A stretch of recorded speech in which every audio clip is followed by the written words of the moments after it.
The very mention of His name, the very thought of our great, great God should strike such wonder in you, should compel you to worship, to adore, to lay down before Him. He is great. He is wonderful, majestic, mighty, the creator of heaven and earth, and yet He says, I call you my son, I call you my daughter, I take you into my family. Awestruck wonder. Are you in wonder today of the greatness of God? Can you really say that God is so wonderful, I cannot but worship Him? If not, I want to encourage you today to seek Him out. Seek His face. Let the Word of God wash over you.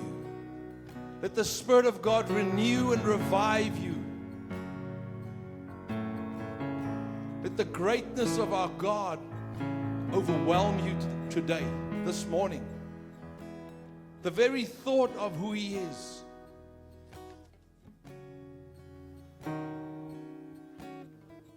How great is our God.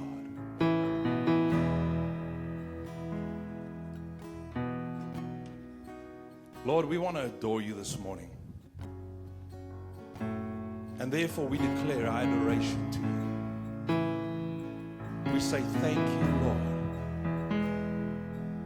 Thank you for creating us. Not like the beasts of the field, or the fish of the sea, the birds of the air. No, Lord, you took pleasure in creating us in your very likeness and image. Breathed your breath of life into us, and you filled us with your Spirit. This morning I want to say thank you, Lord. Thank you that you chose us as your people. Thank you that you had a plan and a purpose for us even before the foundation of this world. You had a salvation plan for us. You had a plan of redemption and restoration for us. Thousands of years, hundreds of prophecies,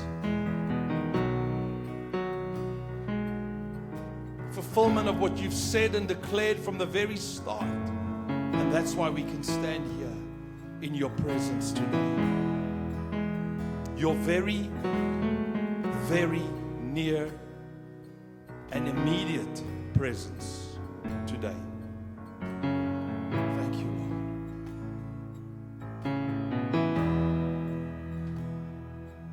We are in awe, oh God, in awe of you this morning.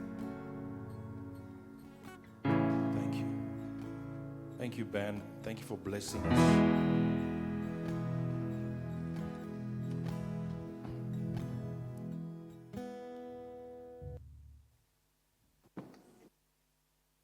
Ephesians 2 says, we have been raised up with Christ, together with Him, and seated in heavenly places in Him. So I'm going to be sitting today, guys, because I want to take the liberty of chatting to you a little bit like a family. I hope that's okay. If anybody's offended by that, you're welcome to stand.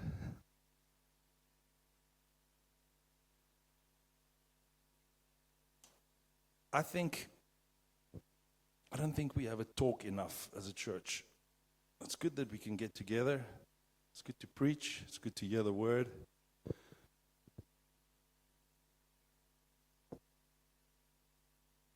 For the short people. Okay. Can I see everybody? Yeah, I can. Good.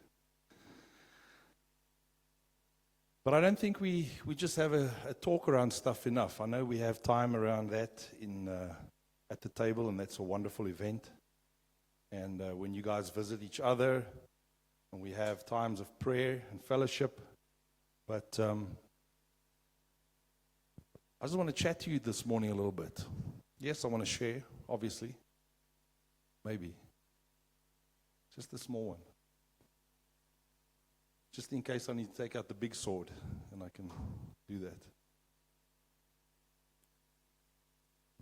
But this morning, I want to talk to you about, I think, something that's the essence of this church and this house, this body of believers that we are sitting here in front of us. And that's why I can talk as a family. You know, when we try and preach and we try and bring the word of God, we want to hear what God says. Not just for us, but we want to hear what God says for the moment for the church. We want to bring it across in a way that we feel God has spoken to us, and we hope we deliver it in a way that you receive it, that the way we perceive we should say it, you know. But it doesn't always come out that way. So sometimes we say things and we think, oh, that didn't land. And then afterwards you hear somebody, man, that touched me. That really, I'm like, that's really not what it's not the way I wanted to say it, but I'm glad it got the message across. So we're human. We do things, we say things. And I want to encourage you in that. Your delivery doesn't have to be perfect. You know, perfect sometimes takes us away from just doing the job. Sometimes we just have to get on with it and not try and do it in a perfect way or such a beautiful way that we're not embarrassed about it. You know, I sometimes go and look at some of the videos of the old preachers and stuff, and I'm kind of cringing at some of the stuff we did and said, but actually I shouldn't. Because in the moment, that's the anointing, that's what God spoke, and that's what happened. But hearing your own voice sometimes over the radio or a video or something, it kind of sounds weird.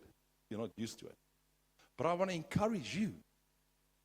Get out and do something without trying to be perfect. Just start. Just the witness, the testimony, the sharing. And I know you guys are all doing it, so I'm not saying that in a condemning way to say start now. But I want to encourage you, continue. Don't wait for perfect. Perfect might never come. We are already perfect in Christ, but we're also being made perfect, the word says. Okay, so this morning, let me get to what I wanted to say.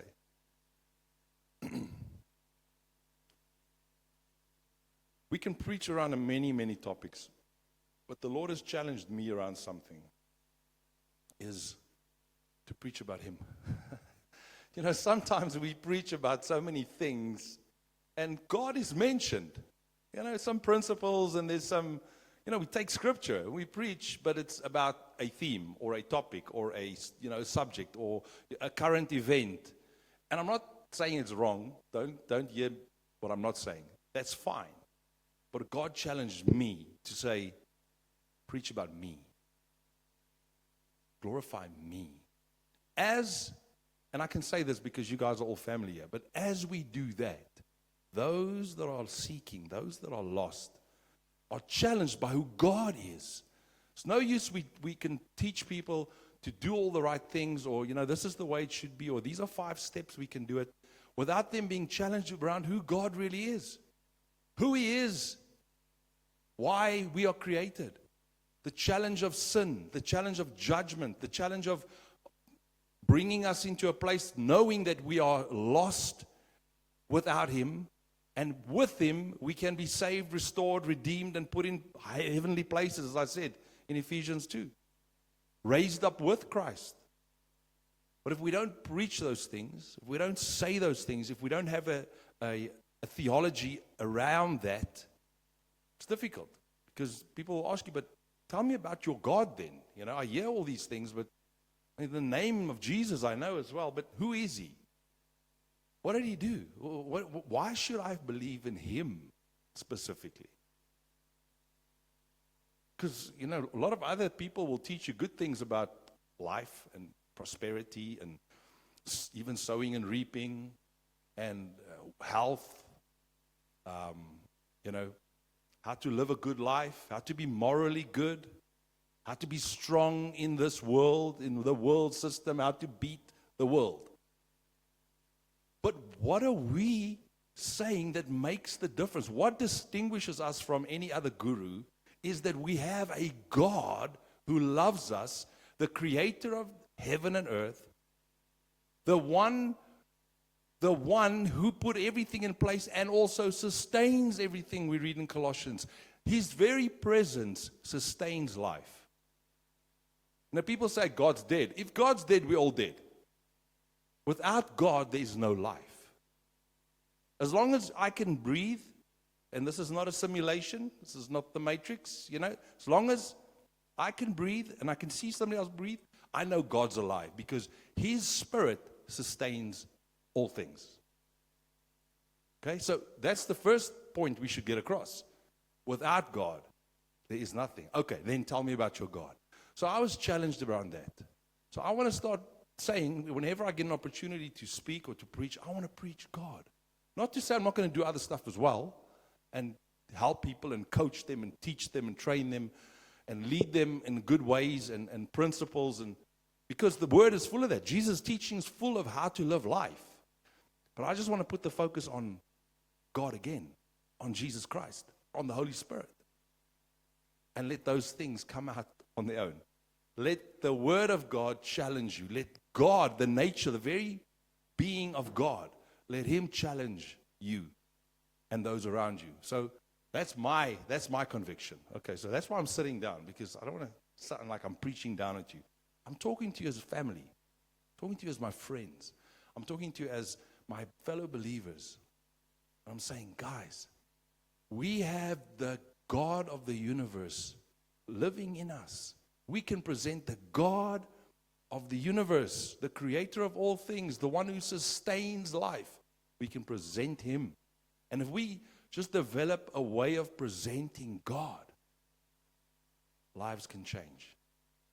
Because it is the Word of God, that the faith that's going to rise up in people is because they will see who God is. And I'm not talking about some ethereal thing, how we create this mystic God. No, I'm saying let's take the Word and explain who God is. Explain where our faith lies, why it's there. And out of that, we'll see a difference. We'll see in our workplaces. We'll see when our colleagues, the ones that are so stubborn, the ones that are, man, if we can just present God to him or to her in a way that the awe of God strikes them. It's not me trying to convince them. I just want to glorify God and show who He is. That's the wonder of who He is. Miguel, you opened the service with that. The very presence of God. We go into this river. It's deeper and deeper and deeper. I believe the more we talk and speak and preach God, the deeper in that river we're going to go, because we're coming closer and closer to His throne room. His word says, draw unto me and I will draw unto you. Come into this river. Sorry, my voice is going a bit, but part of the reason I'm sitting. Okay, so let me say this. Some of you know about the diamond stuff, some of you don't, doesn't matter. I know a little bit about diamonds, okay? But so a round, brilliant diamond is like a really sought after. It's the highest price of non-fancy stones, okay? So if you get these pinks and these blues and those things, they're normally not cut in a round brilliant because they want to maximize the size and the weight of the stones. They normally cut them in a different cut, princess cut, oval cut, whatever is fitting to get the maximum out of it. But normal white diamonds, your round brilliant is your highest cut, price-wise. So, and that's why they call it round brilliant, because it looks brilliant. It's like shiny. But a well-cut diamond has many facets, sides to it. You can view it from different angles, and it's got a different shine, as the light reflects in and through it. So we should see God, and we should understand that other people see God from another angle as well. It's the same God. I'm not saying God's nature changes, but I can see things about God that Les doesn't necessarily see right now, and he sees things that wow, that's amazing, because he can reveal other sides and aspects or facets of God to me. So as a body, we have that privilege that God speaks to each one of us, and He highlights certain things to me, and He highlights certain things, and you study in that, and we're here to sharpen each other. We're here to say, hey, but that's amazing. Did you see this side of God? I mean, it talks about in Revelation that these beings are going to worship God all the time for eternity with all these, and they'll just be in wonder of God. So to compare God to a diamond is wrong. I mean, that's bringing him down to this level. I'm just using it as an analogy to say, you can have one thing, a jewel, a precious jewel, and it has many facets to it, okay? So it's impossible to talk about all the facets of God in one session, and that's not why I'm sitting, but I'm going to talk about one. I'm going to take one facet this morning and just talk a little bit about that. And it's this very presence of God. It's the fact that he's omnipresent. Omnipresence. It's one of the characters of God. So why am I saying it in this way?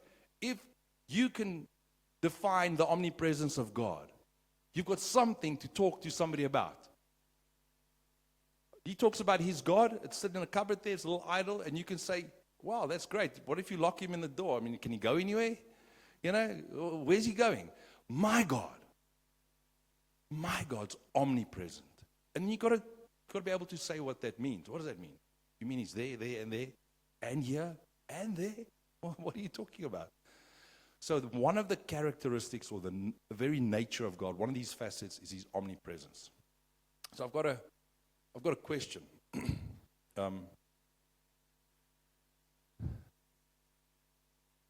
What lines or what verses, what from the Bible, what quote can you remember, just that comes to mind now, that brings you comfort? What would be something that you could say, oh, that brings me, I'll give you a few. Okay, so Genesis 1. Then God looked over all that he had made. Genesis 1:31, okay? And he saw that it was very good. Aren't you glad that what God created, including you, Dries, with your beautiful face, that he looked at you and he said, it's good. He didn't say, oh shucks, what did I do? It's comforting to me that God is not displeased with his creation. It brings, okay, that's great. So God's not against me, you know. Psalm 23, the Lord is my shepherd, I shall not want. Oh, he's my shepherd. He's going to take care of me. I won't want. I won't be in lack. Should bring comfort to you, right? Psalm 145, verse 8. The Lord is gracious and full of compassion, slow to anger and great in mercy. Thank you, Lord. That brings comfort to me that, you know, every time I make a mistake, okay, every time, you're slow to anger. You're gracious. You're compassionate. You've got great mercy on me. Thank you, Lord. That brings comfort, because a harsh God, a God that has zero tolerance and zero grace for his creation, would have destroyed us a long time ago. But he says he's slow to anger. Slow. Why? Because he loves us. He doesn't want any one of us to perish. That's why he tarries, so that more and more can come in. Okay, so it's going to take longer than I thought, but we'll cut it short. This might go for 3 or 4 weeks. Philippians 4. Well, let's first go to this. John 19:30. It is finished. Wow. That's comforting. It is finished. It is finished. The work is complete. There is grace and it is sufficient for me. That's comforting to me, to know that I don't have to work for it. I don't have to go and try and make this work and hopefully, God, I please you in that. No. Lord, I can surrender and trust in your complete work. It is finished, your power. Philippians 4:7. And the peace of God, which passes all understanding, shall keep your hearts and your minds through Christ Jesus. That should be comforting. God's peace. Keep our minds, keep our hearts. It talks about a peace that we can't understand. It's a peace beyond our comprehension. Because it's a peace even in the midst of a storm, or war, or trouble. We can have that peace. John 14, I love this one, verse 1-3. Let not your hearts be troubled. Believe in God, believe also in me. This is Jesus speaking. He says, in my Father's house are many rooms. If it were not so, would I have told you that I go prepare a place for you? And if I go and prepare a place for you, I will come again and I will take you to myself, that where I am, you may be also. That's comforting. To know that when I die or when he comes to fetch me, either one, he's got a place for me. And he's not leaving me alone. He's saying, I'm preparing a place for you so that you can be with me. That's comforting. Any others, while I was reading these, any other thoughts? What line comes to you says, well, just anyone, just one or two. Yeah. Beautiful. Can I cut my water, please? That's amazing. I will hold you up. My mighty right hand. Righteous right hand. We know that we're in God's hands. We know that he takes care of us. We know that he says that the enemy can't even snatch us out of his hand. He protects us. Anyone else? Any other? Pick just a line, one or two.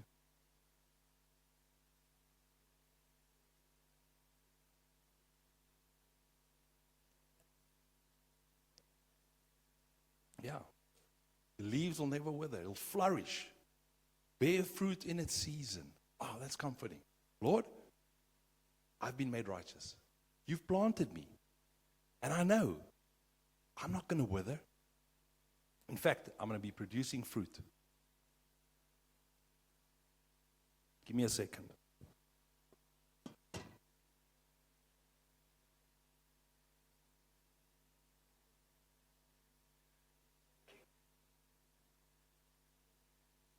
Come and say that there.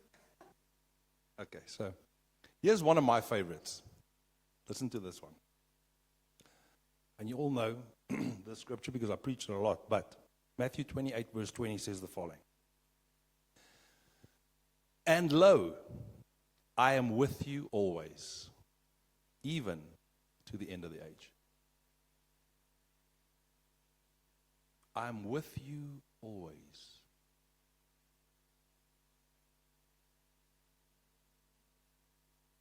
That's right. I'm getting there. Thank you. But that's what he says here. He says, and lo. And what does lo mean? Not like low. It's not, it means, hey, catch a wake up. I'm trying to tell you something important. Do not miss this. Lo, this is important. It's not like they now say low key. It's not to be confused with low key, all right? It's not, Jesus didn't, I low key will be with you always. That means he might be with us. He might not. He's very casual, very laid back. Like you say, I low key want some pizza, right? Am I right, girls? True, I am right. I'm learning their lingo. But the point is, he didn't say low key. He said low. No, not at all. The point is, he's making an emphasis to say, do not miss this. Behold, look at what I'm saying. Make sure you understand this. I will be with you always. And that came after a command. That came after, hey, go into the world. Make disciples. Baptize them. Bring them to a place of understanding. Teach them my ways. And by the way, take note. Lo, I will be with you always. I'll be with you. Okay, so. Hence omnipresence. I will be with you always. It's one of the promises that God gives us as well. We see it throughout Scripture. It's his character. We're going to look at some of those things. But also, it is a promise. So his presence is a promise to us. And here's the beautiful thing. This promise is a person. Because Jesus says, listen, I'm going to go away. But don't worry. I am going to send my Holy Spirit. He will be with you. He will comfort you. He will guide you. He will teach you in all things.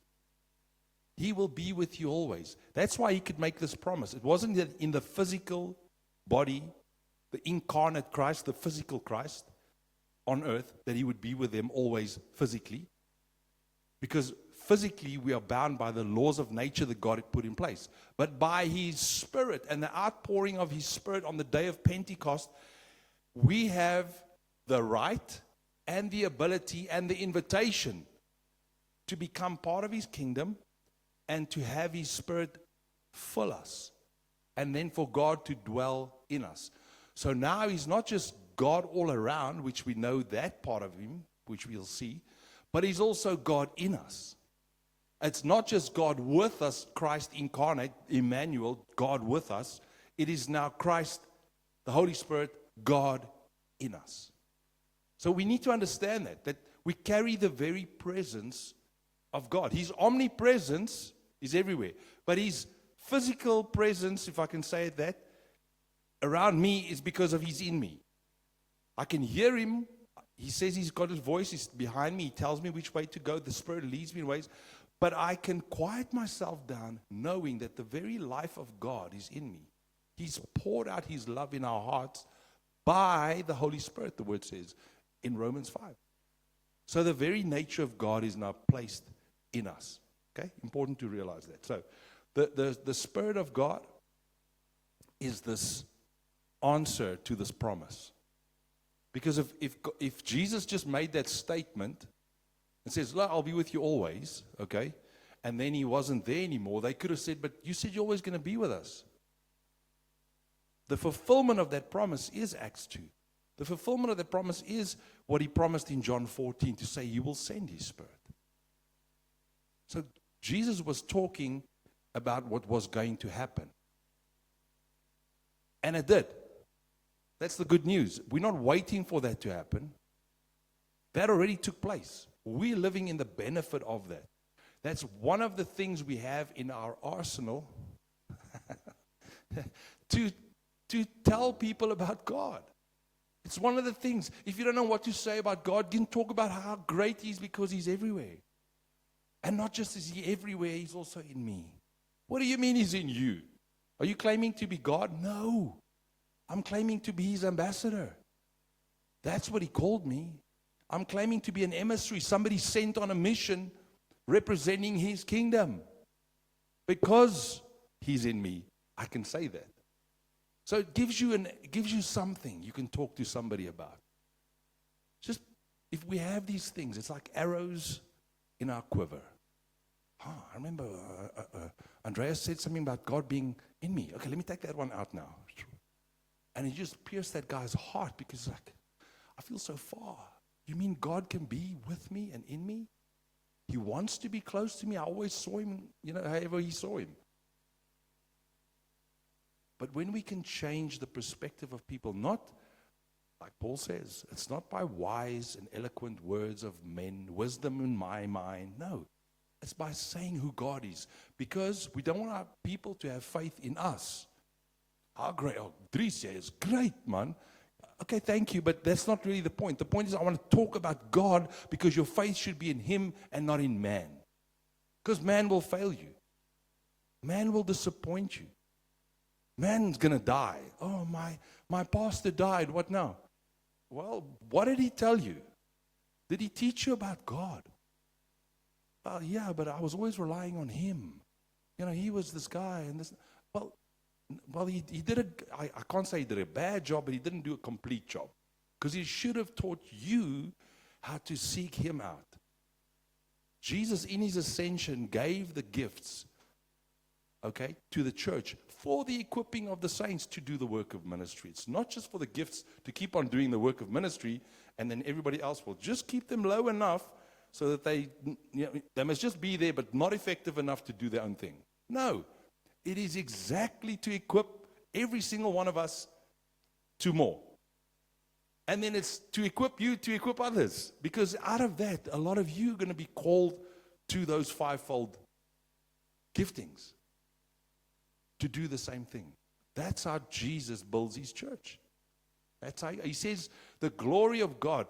This mystery is revealed in and through the church. That's the vehicle God chose. He could have chosen anything. He chose us as a body, with Jesus being the head. I'm getting distracted here. Okay, let's just look at a few scriptures quickly out of the Old Testament, just to show you where this comes from. It's not some new thing. This is not the latest YouTube vibe. This is from the very start. Deuteronomy 31:6 says, "Be strong and of good courage. Do not fear, nor be afraid of them, for the Lord your God, He is the one who goes with you. He will not leave you nor forsake you. The NLT says God will personally go ahead of you. Just creates that thing again where He's got a personal interest in you. It's not just that big thing, okay, well, God He's for us, He's not against us as a church or as a nation or as a rugby team or whatever they think. The point is, no, He says He'll personally, for you, go ahead of you. Don't be afraid. He'll never leave you. He'll never forsake you. Okay? He's there. Joshua 1:9, same thing. It says, have I not commanded you? Be strong and of good courage. Do not be afraid, nor be dismayed, for the Lord your God is with you wherever you go. So now He says He'll go ahead of you. Joshua, He says He'll go with you wherever you go. Isaiah 41:10. Fear not, for I am with you. It's amazing how the presence of God in all these scriptures is a counter to fear. Understanding He's with us all the time should give us the peace and the comfort not to be in anxiety or fear. So again, use this as a template to say, fear is rampant today, everywhere. I'm sure everybody you speak to, they got some sort of fear in their life. Whether it's just to make it to the end of the month, whether it's dying, whether it's family members, whatever it is, war now, diesel prices, whatever. There's fear. So you have a touching point you can speak to about anyone. And what do you have to say? Not make up something, don't be afraid, man. Everything's going to be all right. No, you can say, hey, fear.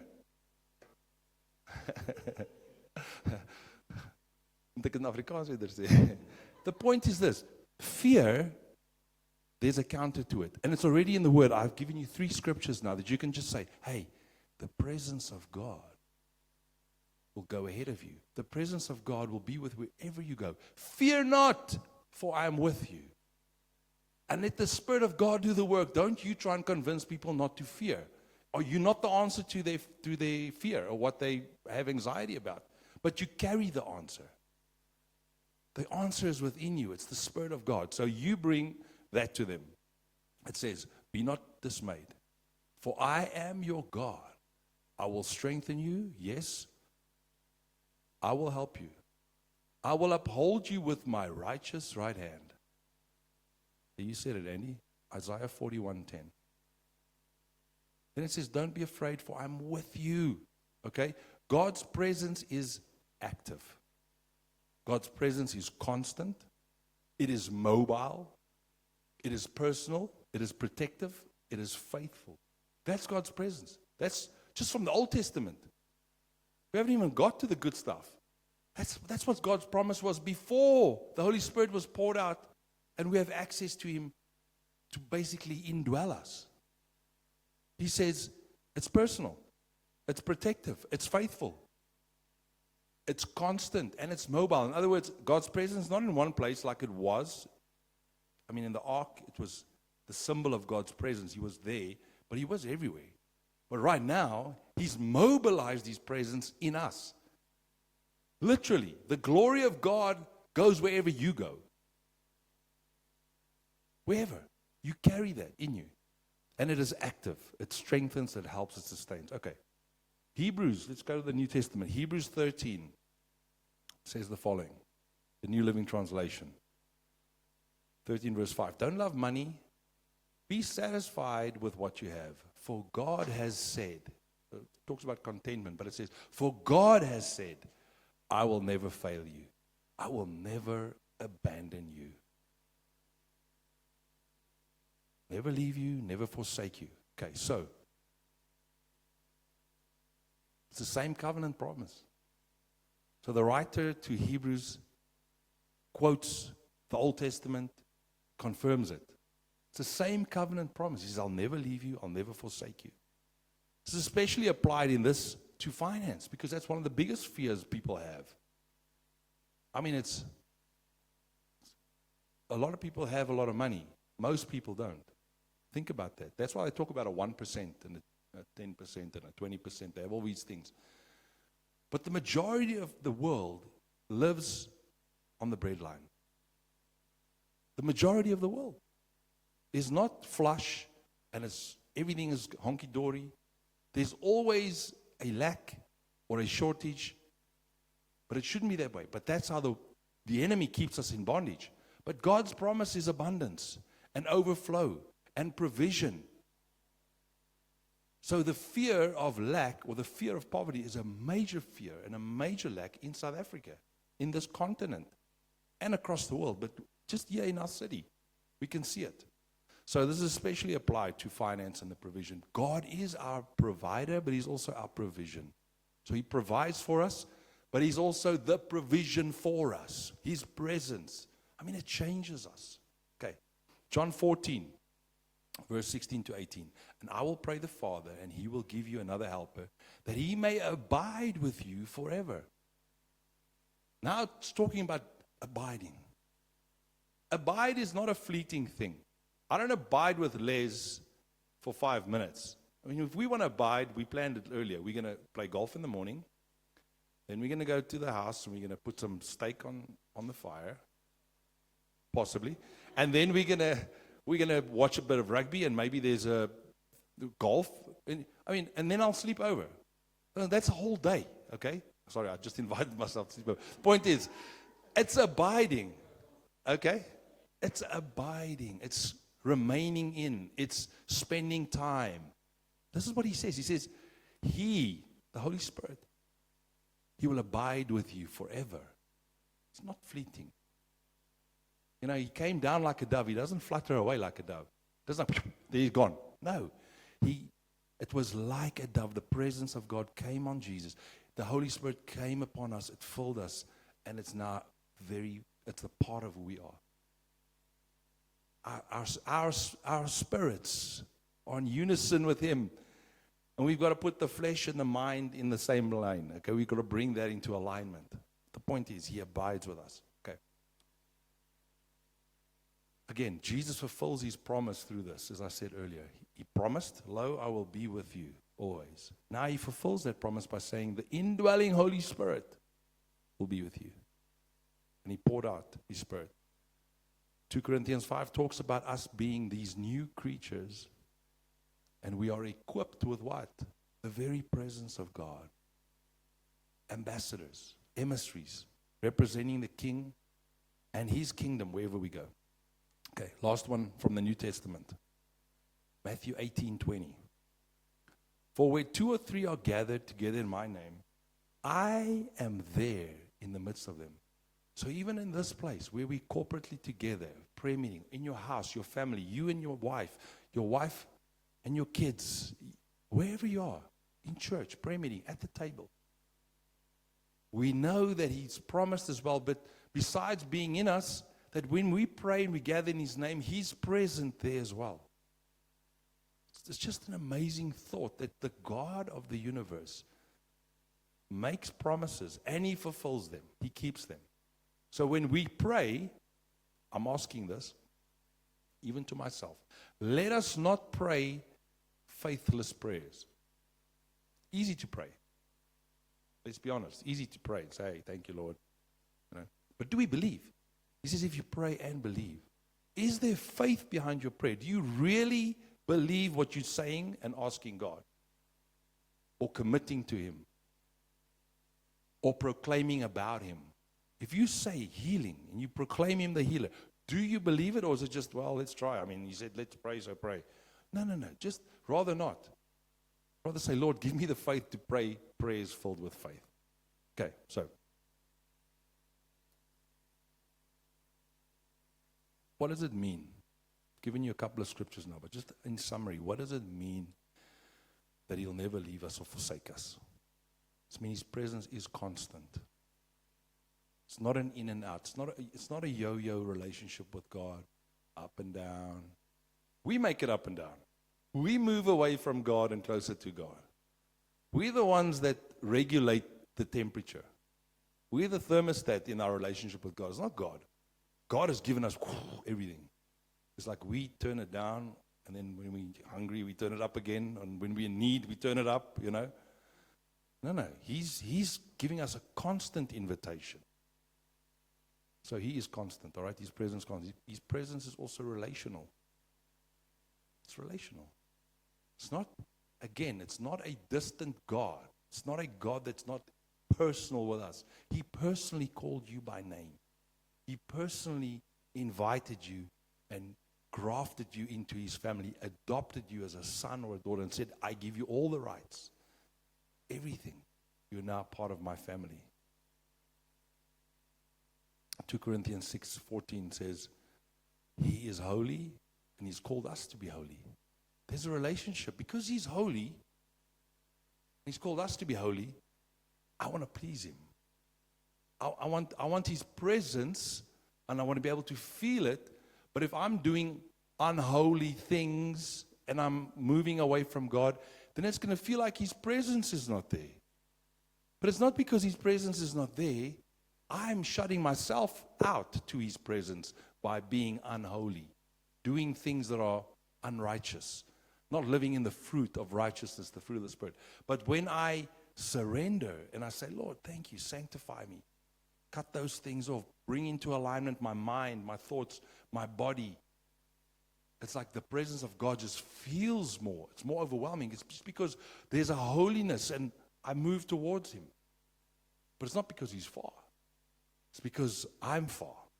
I've put myself at distance. He says to Adam, Adam, where are you? When Adam was hiding from God. It wasn't God hiding. It wasn't like, hide from these creatures I made. No. I mean, sometimes we do that with our kids, don't lie. You hide from them, right? You hear them, you lock the door, you act like we're sleeping, especially when they're young. No, it's not that. God doesn't do that. He's always calling, always pulling us in, all right? So it's relational. And then God's presence is indwelling through the Holy Spirit. You've got to understand that it is indwelling. Yes, he is the creator. And I'm going to get to a beautiful quote later on to understand this. He's created everything. Yet he transcends it. He's not bound by his creation. He sustains it, but he's not put in a box. I created it, now I'm in this box. He's everywhere, but he's also transcendent above that. He's God. He's still God. And yet, he says, I want to be indwelling each one of you. Okay. All right, so.